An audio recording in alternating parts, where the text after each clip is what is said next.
Not even God is going to stop me doing what I'm going to do to you. I know where your parents live, and I know you have a dog. I'm going to stab it. That's a threat that the police allege was made by a notorious bikie who, for legal reasons we can't name, so we're just going to call him Tony K. Police allege he made this threat over the phone to plumber Stephen Toy back in March of 2009. What was alleged by police to have happened in the weeks after this threat was made is absolutely, for lack of better words, insane. If you follow the people, the money, and the companies that were all connected to Tony K and this threat, and you follow them for years down the line, what you'll find is a web of disturbing connections to some of the most senior political and senior business figures in Australia. This is a story about the kings of Sydney's property development industry, an attempt to make sense of their coronation.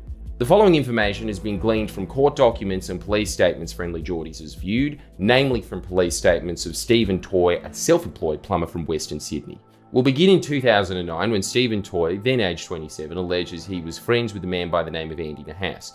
Andy Nahas at the time was a 20-year-old man from Marylands. His family had been in the property development business for quite some time, running Nahas Constructions. Stephen claims that he knows Andy from growing up around the Guildford and Marylands area, and that he also went to school with one of Andy's older brothers, either Joe or Fadi Nahas. Joe, who also goes by the name of Yusuf, was director of Nahas Constructions at the time. We'll get to that company soon. Anyway, the police statements given by Stephen Toy detail this strange story wherein Andy is owed money, around $4,500, by some man who was unidentified in the first statement, but in the second is referred only to as Andrew.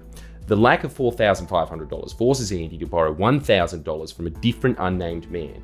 Stephen, being the good friend he is, realises his mate knows Andrew's older brother, so he approaches that mate to see if he can get him to convince Andrew to give Andy back the $4,500 that Andy lent. You following? Yeah, look, it's an extremely convoluted chain of debts that doesn't really make that much sense. And in all honesty, I don't think it's entirely true, but just keep following. It's worth it. Stephen's mate does approach Andrew, and Andrew pays Stephen's mate the $4,500, presumably under the pretext that that money will go back to Andy. Once the money is paid, Stephen calls his mate, who apparently says that he's just going to keep the money for himself and not give it to Andy to who it is owed. Thus, Stephen, being the good friend that he is, claims that he began to give Andy a couple of $100s here and there to help him out. Here's the statement. I agreed to help Nahas by giving him money when I had spare. Over the next 3 months, I continually gave Nahas in approximately $300 amounts. During this period, Nahas continually told me he had no money and he owed people money. And it wasn't right when the male kept his $4,500 from Andrew. I'm sorry, but when did normal people involve such a large number of intermediaries when chasing a few $1,000s worth of debts? This story is just odd, but here's where it gets odder. Stephen begins receiving phone calls from a man that on his first police statement he refused to identify, figuring that it's the man that Andy Nahas owes $1,000 to. The first call is on the 19th of March. Here's an excerpt from Stephen's first police statement. About a month later, out of the blue, I got a phone call on my work phone. The number display on my phone said private number. I answered, and it was a male. He said, "How you going, Stephen?" I said to the male on the phone, "I'm fine. What is this regarding?" The male on the phone said, "It's about the money you owe Andy Nahas, because Andy owes me money." I said to the male on the phone, "It's between me and Andy. We've already worked it out amongst us." The male on the phone said, "Nah, you have to come and see me, because Andy owes me money and you owe him money, so now he has to pay and you have to pay." I thought this may have been male number 3 who Andy owed $1,000 to. I said to the male on the phone, "By chance, how much does he owe you?" The male on the phone said $10,000. I said to the male on the phone, "That's bullshit. What happens between me and Andy is between us. We're friends. What happens between you and Andy is between you and Andy." The male on the phone said, "I expect you to come and see me. Don't disrespect me."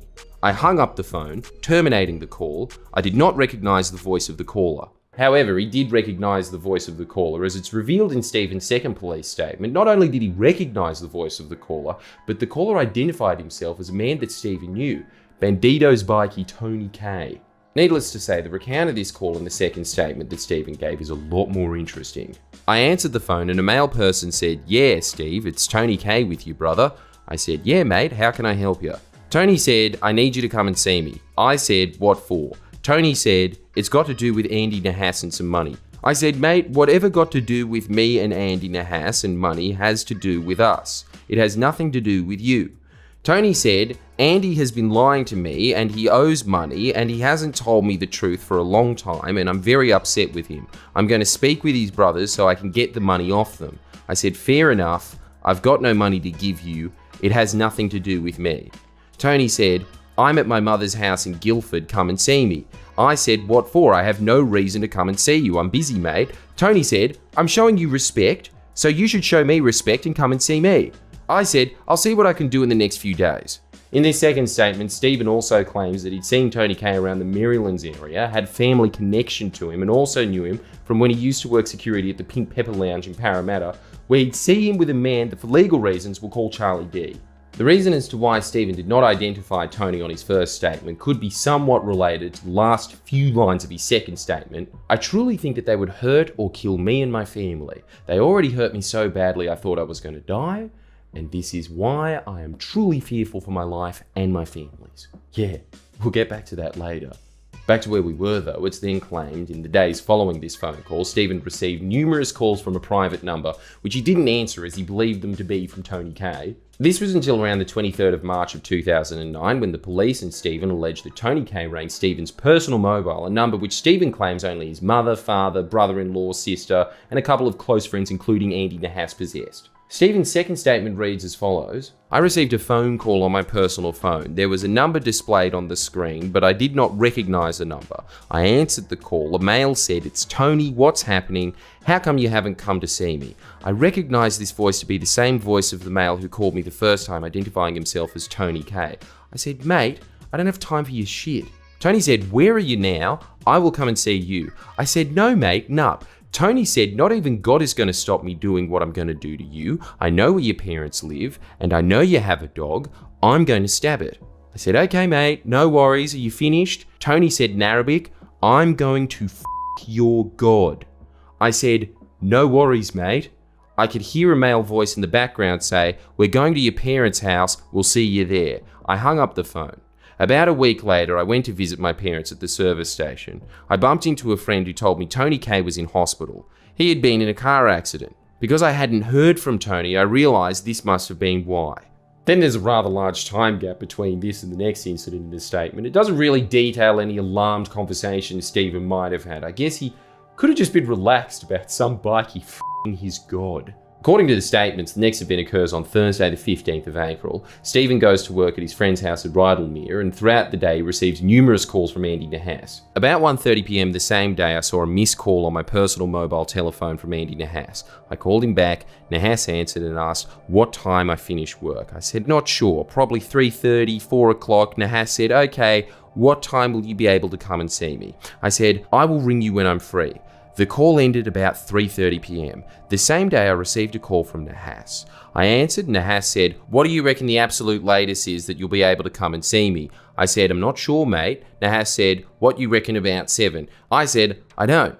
Probably earlier. The call ended. About 5:30 PM I received another call from Nahas. At this time I was at another mate's house. Nahas said, how long are you going to be? I am in Guildford. I need to see you. We need to sort the money out. I said, just after 6 o'clock, I'm busy. The call ended. About 6 PM, I received another call from Nahas. I answered. Nahas said, I'm at Red Rooster. Can you come see me? I said, mate, give me 10 minutes and I will be there. I left my mate's house and I drove to the Red Rooster at Guildford. This is around where the statement takes a violent and dramatic twist. Stephen borrows his mate's van, drives to Red Rooster, and, well, again, there's very little point in doing anything other than reading the second statement. When I pulled into the driveway, I saw Andy Nahas in his car. It is a silver-coloured Toyota Camry Sportivo. Nahas was in the front passenger seat, another male was in the driver's seat, there was another male in the back seat. I think they are uni friends of Nahas. I parked the van next to his Camry and spoke with him through the window. Nahas got out of the car and came to my window. Nahas said, look, what are you doing? I said, I have to go load the van. I need at least an hour and then I'll meet you. Nahas said, okay. At this time, a black Commodore drove into the car park. Nahas said, look, there's Sarge's car. The Commodore had very dark tinted windows and I could not see inside. It parked on an angle about 3 meters from the rear passenger side of my van. I turned my head to the left. and I saw all 4 doors of the Commodore open. 4 males got out of each door and ran to my van. At this stage, I only recognized Tony K. He ran to the passenger side of my van. Tony is about 22 years old. He is Middle Eastern appearance and is skinny. He is very tall, about 6'2". He's about my height, but because he's slim, he looks really tall. He was clean shaven and looks really baby-faced. He looks to me like a kid. He was wearing grey-coloured 3/4 pants, white-coloured Nike shoes, a dark-coloured hat, either Nike or G-Star, and a grey and horizontal striped hoodie. The hood was on his head covering the hat.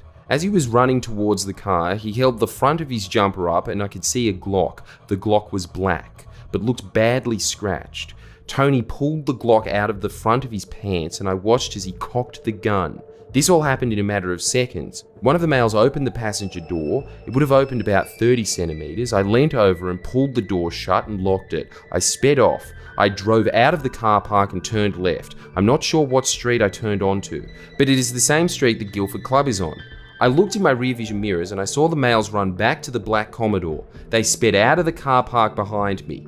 On this road, the black Commodore overtook me just as the round meets Marion Street. I tried to turn left, but the Commodore pulled in front of me and I could not continue driving without running into the car. Tony K got out of the rear passenger seat. He ran towards the van with his shirt up and I could again see the pistol. Tony ran toward the driver's side. I reversed backwards about 10 meters. I put the car back in first gear and drove back towards the roundabout. I drove straight through the roundabout and turned right at the Guildford Bowling Club.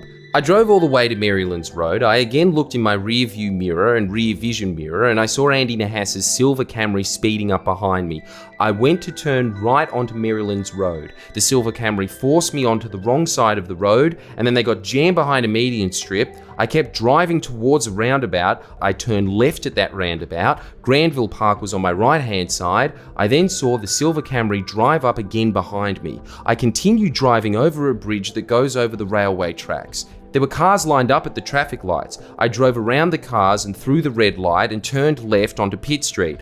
The Camry was still chasing me. On Pitt Street, the Camry overtook me. As it did, I turned right into a one-way street, and the Camry had no choice but to keep going. At the end of the one-way street, I turned right into McFarlane Street and drove past Maryland's RTA. This car chase appears to be verified by the police, as in their statement it claims that CCTV footage from Maryland's railway station depicts a white van on the wrong side of the road, followed closely by a silver sedan.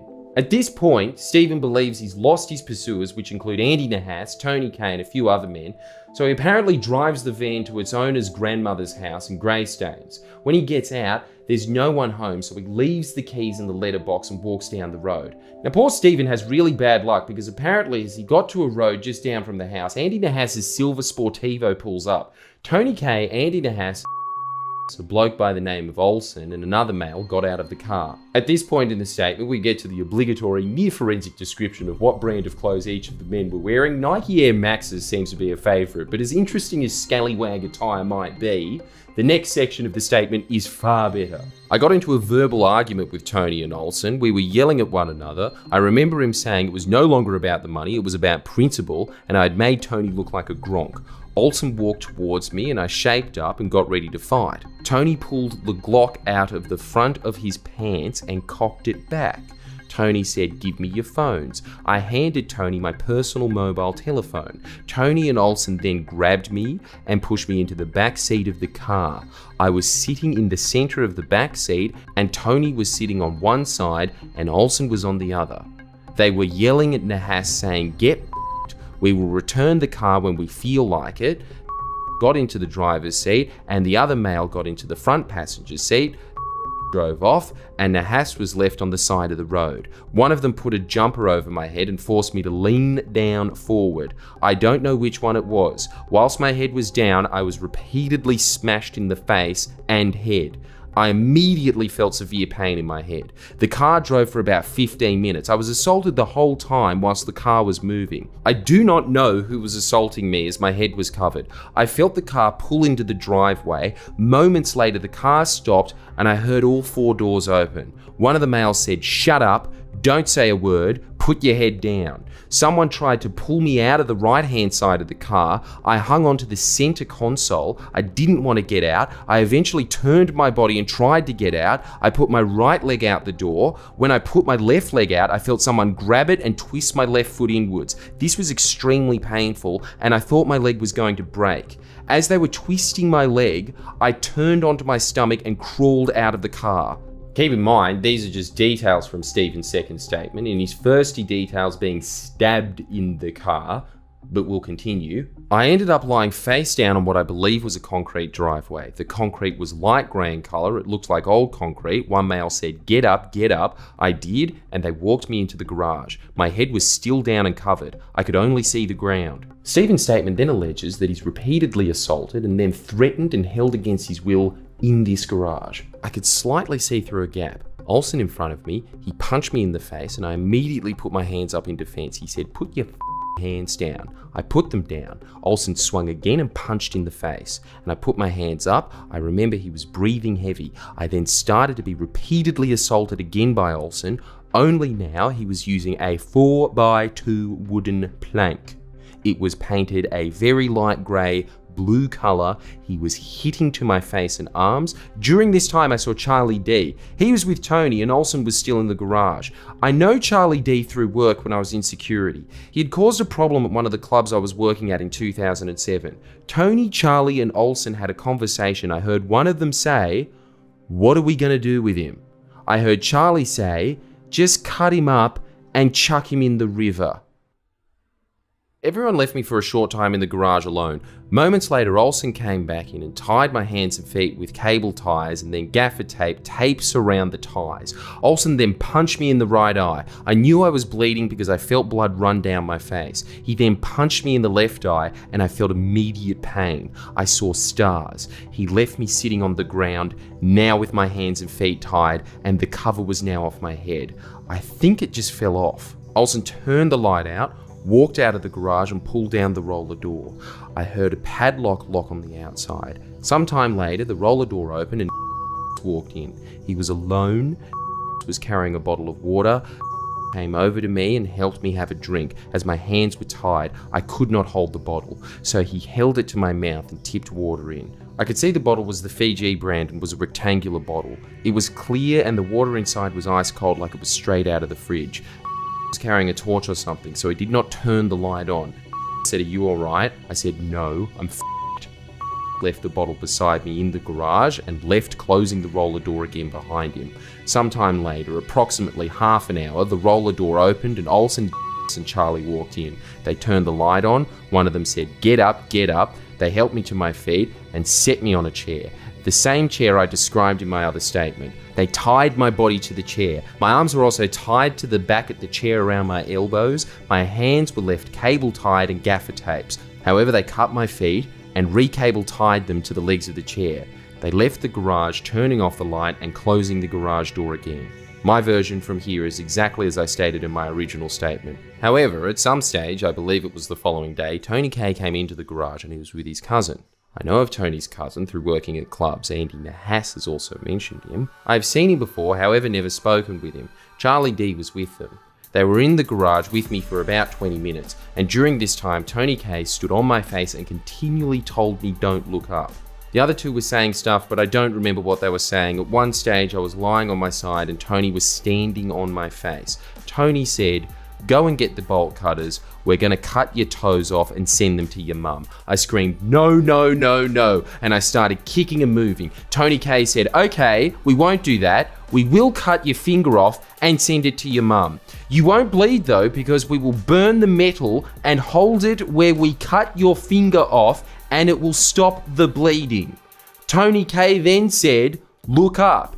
I could see he was holding a piece of sponge. It was like greeny colour and it looked like an underlay. He said, "Put this in your mouth so you don't scream when we cut your finger off." I could see Tony K was holding a pair of garden shears and had them open around my left thumb. I thought he was going to cut my left thumb off. He just stopped and let me go.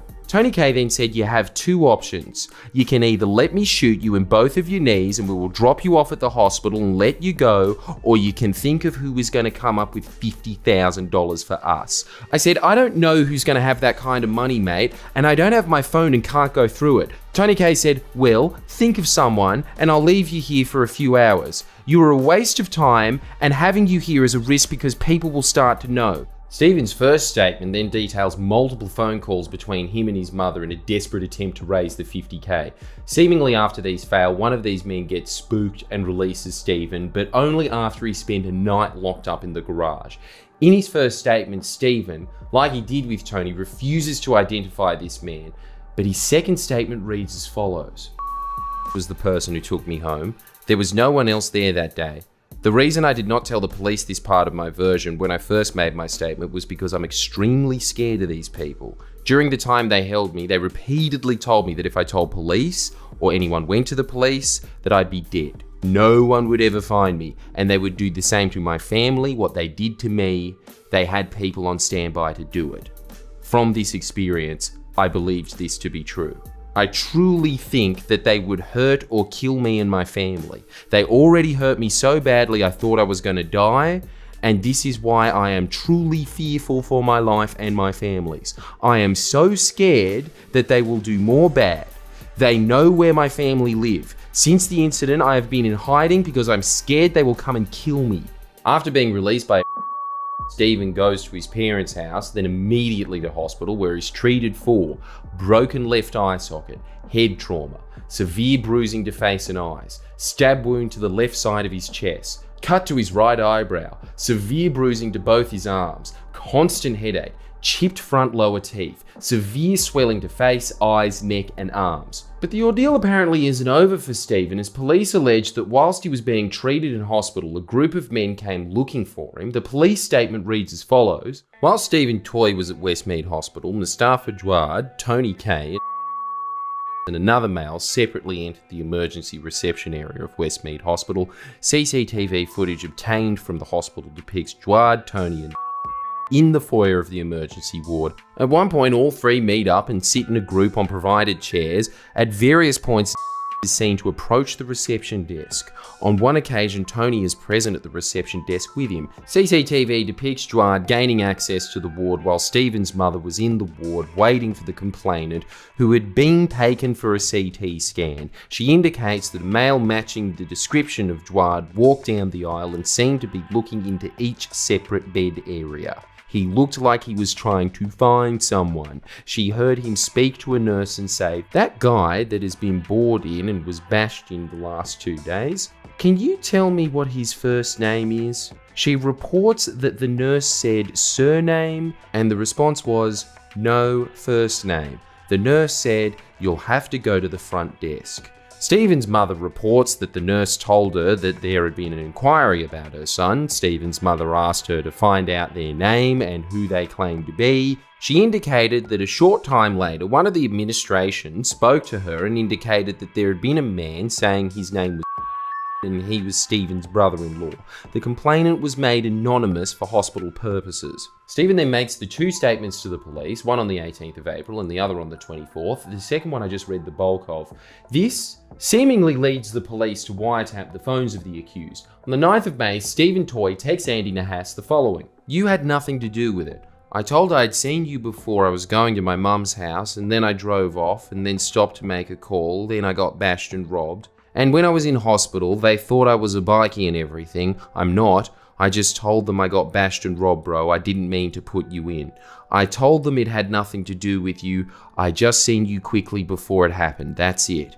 I was full f***ed in hospital on morphine and I had 3 detectives screaming at me, bro. I gave them the biggest blow-ass story, man. I'm sorry that they busted your balls." The police statement also detailed phone calls, lawfully intercepted telephone communications, recorded extensive phone conversations / SMS messages between Andy Nahas and Stephen Toy in relation to the kidnapping. Further conversations / SMS contact was then had between Andy Nahas and Tony K. On one occasion, 9th of May 2009, during an exchange of a number of SMS messages between Andy Nahas and Stephen Toy about the offence, Stephen Toy indicated that he is interstate. Andy Nahas called Tony Kay and relayed the information from the SMS messages. During this call, Andy Nahas refers to Stephen Toy as that bitch and that girl. He also tells Tony Kay he reckons he is interstate. Tony Kay says, "Where's interstate?" Andy Nahas says words to the effect of, "I don't know, we're going on a holiday, cuz." Tony Kay says, "Alright, bye." Conversations have also been intercepted between Andy Nahas. 3 days later, on the 12th of May, about 20 heavily armed police raid the homes of Tony Kay and 3 other suspects, arresting and charging Tony Kay, Andy Nahas, and Olsen with kidnapping offences. I believe all were denied bail apart from Andy Nahas, who was released on a $25,000 bond paid for by his brother Joe Nahas. Along with the bond, Andy's bail conditions included report daily to police at Marylands, surrender passport to register at Liverpool local court, do not apply for any travel docs or approach any points of departure from Australia, not approach or contact any co-offenders, victim or witnesses or cause anyone else to, and a non-association order with any members of the Bandidos Motorcycle Club. On the face of it, this ordeal appears to be a pretty slam dunk case for the cops. You've got a witness, phone taps, CCTV footage, but what happens just a month later appears to derail the entire case. On the 15th of June 2009, the police receive a letter from Stephen Toy's lawyer advising them that Stephen no longer wished to be a witness. It reads as follows: "Dear Detective Sergeant Woods, re Stephen Toy. We've been instructed to advise and represent Mr. Toy in relation to an investigation which we understand is currently being conducted by you and by other members of the gang squad. We understand the police spoke to our client on or about the 17th of April when our client was a patient at Westmead Hospital. Certain allegations were apparently made by our client at that time, although at that time we understand no person was identified by it. We were also instructed that on a subsequent occasion our client was spoken to at a police station. At that time, further information was provided by our client to police in which persons were apparently named by him. We are instructed that our client has serious reservations and concerns of the accuracy of the information he provided to police. He instructs us that he is uncertain about the accuracy of allegations he has made, particularly as he was under a regime of medication on both occasions following prescription by hospital medical staff, which includes sedatives and painkilling medication in addition to antibiotics.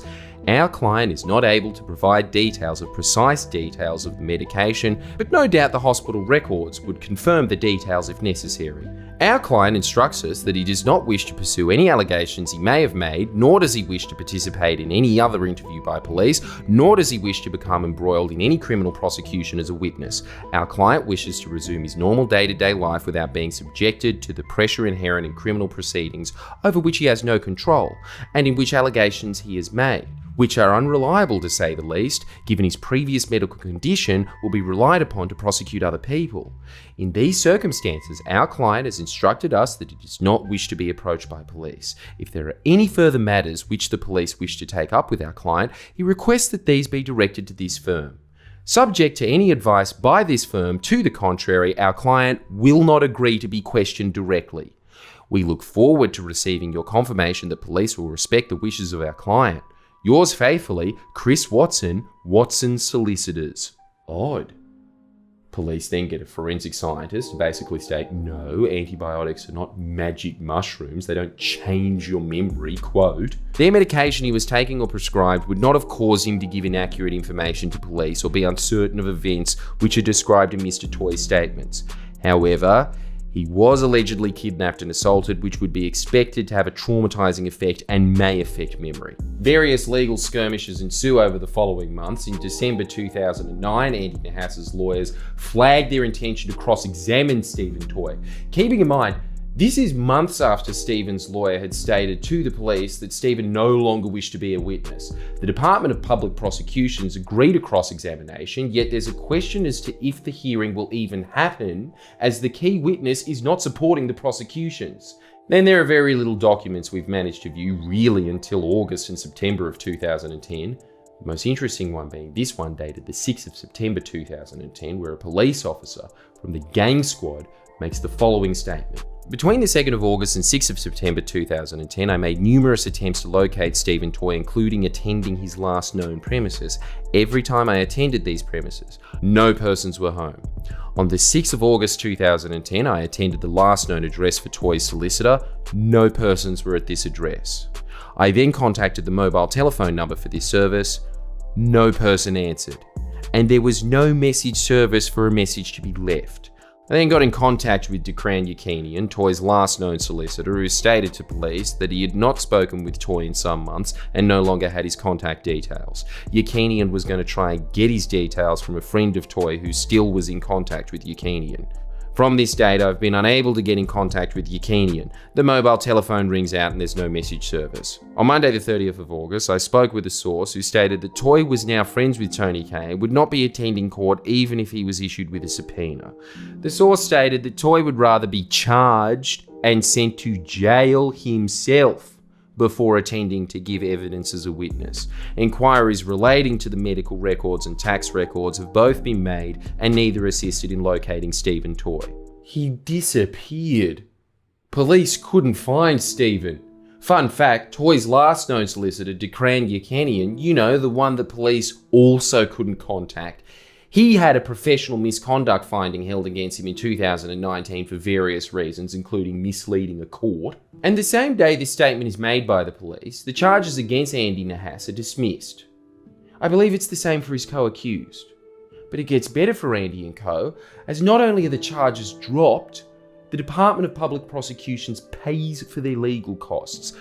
Andy gets over $30,000. Oh, but Andy was lucky already because according to documents viewed by Friendly Geordies, Nahas Constructions, the firm run by his family, was already paying his legal costs. That might explain why they were using Doyle's construction lawyers in a serious criminal matter.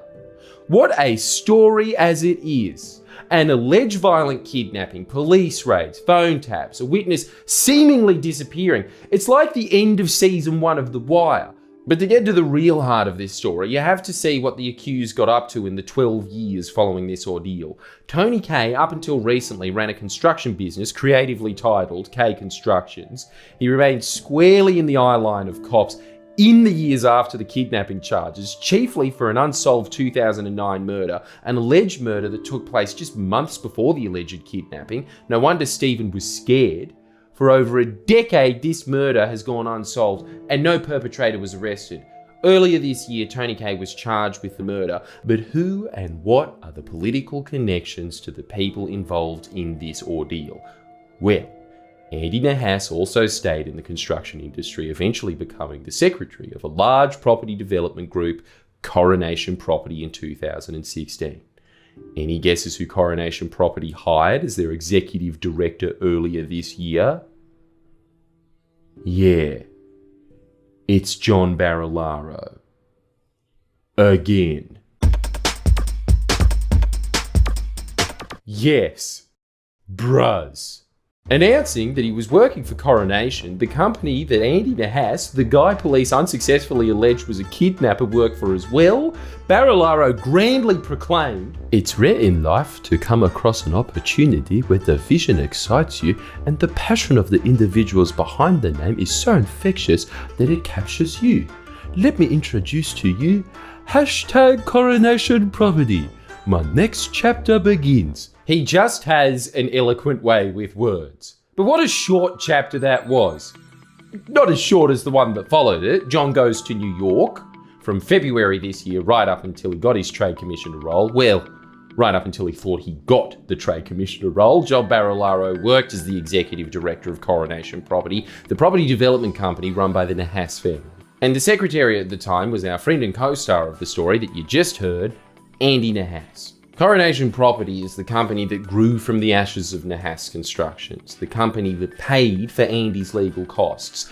Both have been directed by Andy's brother Joe Nahas, or Yusuf Nahas as he sometimes goes by.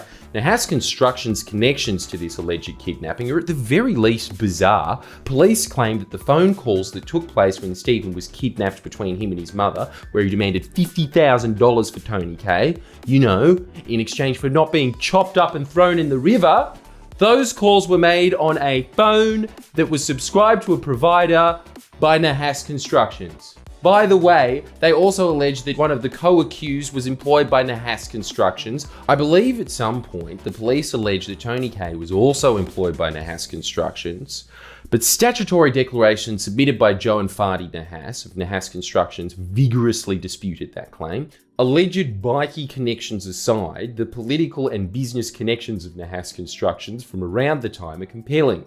Nahas Constructions donated $13,950 to the Liberal Party in 2010, leading up to the 2011 election. They also used to be the goalpost sponsor of the Parramatta Eels.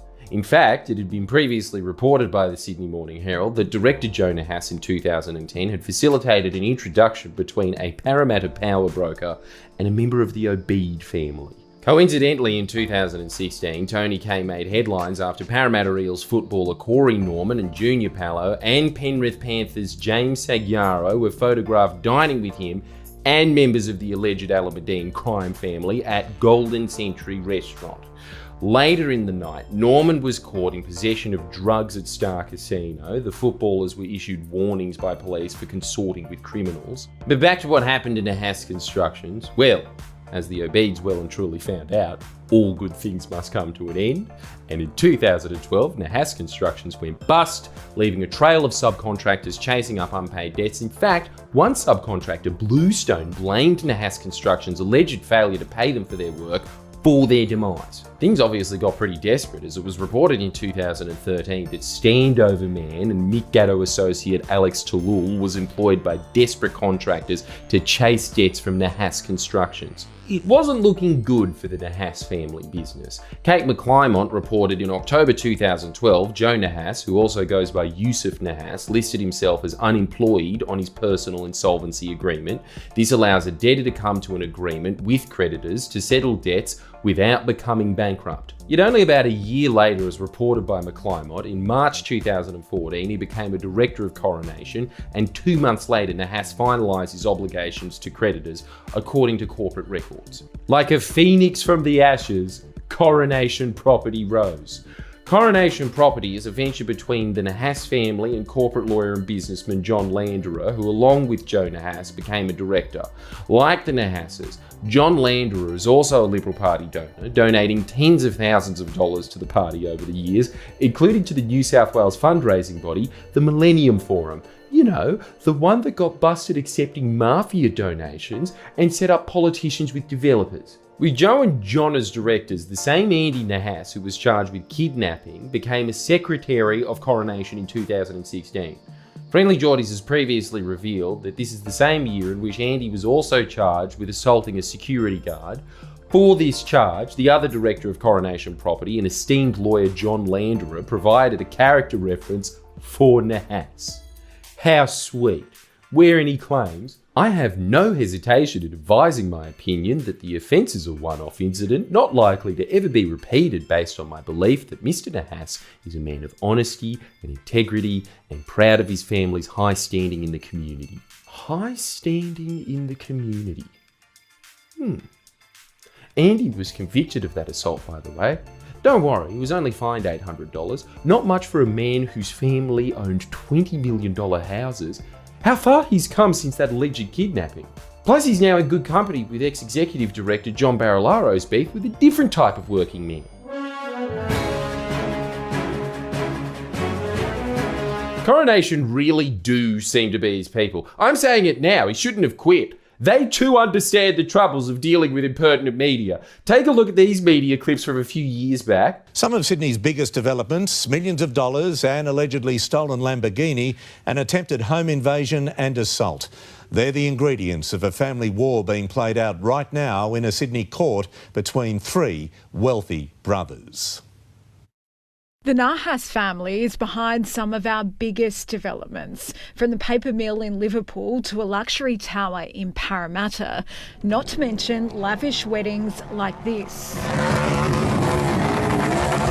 Shutting down the City West link in the months before Salim Mahaja's nuptials made headlines. But the cracks started to appear earlier this year in the form of a family feud over millions of dollars. Fadi Nahas on one side claiming the dispute sparked this: CCTV of two unidentified men trying to kick down his front and back doors as his wife and child cowered inside. The cause of the incident, however, remains unknown. Once we're warriors, three of us, we're great at what we've done, and just fallen apart, deteriorated over money. Fadi, who claims he wasn't paid his cut of the Coronation Property Company, was accused in court of intimidating the managing director, his brother Joseph, telling him, "You are going to pay me my money and it's going to be nothing under $5 million. The court heard he also punched his brother in the face and took his Lamborghini and Range Rover. Fadi doesn't deny those allegations, but says the luxury cars were in lieu of the money he was owed. My client thought he was entitled to a payout, and he hadn't got that, so that will be part of his defence. The feud far from over. The hearing will resume later this year. Kelly Fedor, 9 News. Together, they built some of Western Sydney's biggest luxury developments. But tonight, the Nahas family is torn apart. A dispute between brothers landing one in court on criminal charges. It's a decision which brought Fadi Nahas relief, but not much more. I'm very disappointed it came to this. I don't see it as a win for anyone. If anything, it's been a humiliation. Allegations he intimidated his elder brother and stole luxury vehicles withdrawn after Joseph Nahas decided he did not want to give evidence. The elder Nahas is the managing director of the Coronation Group, behind developments which include the paper mill in Liverpool and a luxury tower in Parramatta. It's that company which Fadi Nahas says they fell out over, admitting he took things too far in March when he confronted Joseph Nahas, saying, "You don't want to meet up, you dog," before he slapped and punched him. The magistrate accepted the assault came during the ongoing dispute between the brothers. She said this was out of character for a man who did not have a violent record, and so she handed Nahas a $1,500 fine. Families and money are always a problem. Most people would agree with that, but being able to resolve it is a great outcome. And Fadi Nahas says he'll still pursue the money he claims he's owed. So in due course, they will be resolved. Family trouble. Barilaro sure can empathise. These videos appear to be completely scrubbed from the net and were only available from databases, despite only being a few years old. I can't really offer much more information on them, but I wonder who sent those mysterious men to Fadi Nahas's house. Anyway, remember how Tony K, Andy Nahas's co-accused, was caught hanging out with people who police alleged members of the Alameddine crime family? Well, Friendly Geordies has something exclusive and cool to reveal. Here's a picture of the ex-Deputy Premier's ex-business partner and I guess ex-boss, considering the Nahas family runs Coronation, ex-accused kidnapper Andy Nahas hanging out with the Alameddines. There's Andy, all 5 feet of him. See that guy? That's Masood Zakaria, an alleged Alameddine heavyweight and now on the run as one of the most wanted men in Australia, wanted over his alleged involvement in a failed attempt to kill Ibrahim Hamzi. A company he directs, Zach Services, is also a shareholder in labour hire business Alpha Omega Enterprises. We asked if Coronation or MM Builders have done any business with Alpha Omega Enterprises. They didn't answer directly. This guy over here, that's Joseph Vokai, alleged leader of the KVT Islander gang that is aligned with the Alameddines. He's currently imprisoned, refused bail over the same failed plot to kill Ibrahim Hamzi. And him? That's John Baysari, another Alameddine associate. Earlier this year, he handed himself into police after being wanted alongside Masood and Joseph. He was charged with 9 offences, which included the usual drug possession and supply, dealing with proceeds of crime and participating in a criminal group. It's just insane. In just December last year, all 3 of these men were wanted by the cops, and here they are posing for pictures with the Deputy Premier's business partner. And this guy? That's Ali Yunus, the cousin of the alleged head of the snake, Rafat Alameddine. You might know him better as a huncho. Stab you in your blood vessel, these cars ain't rentals, these bras ain't special. This money high level, we gon' put you in your kennel, nah bitch, no wrestle, all my homies coming several. Wrap you up like a traffic. What the hell was that? If this picture wasn't good enough, here are some close-ups of A Huncho with our guy Andy Nahas. Coronation Property has some associations with really questionable characters. And the Alameddines too. We think this Trade Commissioner scandal is outrageous, but these are the people that the ex-Deputy Premier of New South Wales went to work for immediately after leaving office, and the Parliamentary Ethics Advisor approved. Nobody batted an eye. Apparently the second highest office holder in the state, parachuting from that job to become a property developer is just fine in New South Wales. It's already been reported that John Barilaro made representations to the Building Commissioner on behalf of Coronation Property. So watch this space. We put questions to John Landerer, Andy Nahas, Joe Nahas and John Barilaro. Their responses are here. This is just the beginning of an ongoing investigation into Coronation Property. We have more to come, especially pertaining to their dealings with contractors. So if you've had dealings with Coronation, or have any information you wish to share, send it to friendlyjordies@protonmail.com. Stories like this take a large amount of time, resources, legal risk, and just plain risk to produce. If you appreciated today's video and would like to see more long-form investigations like it, please become a patron. Links to our Patreon in the description, and you can also click the link here. You can also buy a Fixated Persons Unit t-shirt. And as a final note, I want to emphasize the size and wealth of Coronation Property Co. This video was the story, or lack thereof more accurately, about the people that ran a bus construction company rising from the ground to be crowned one of Sydney's largest developer families, Coronation Property Co.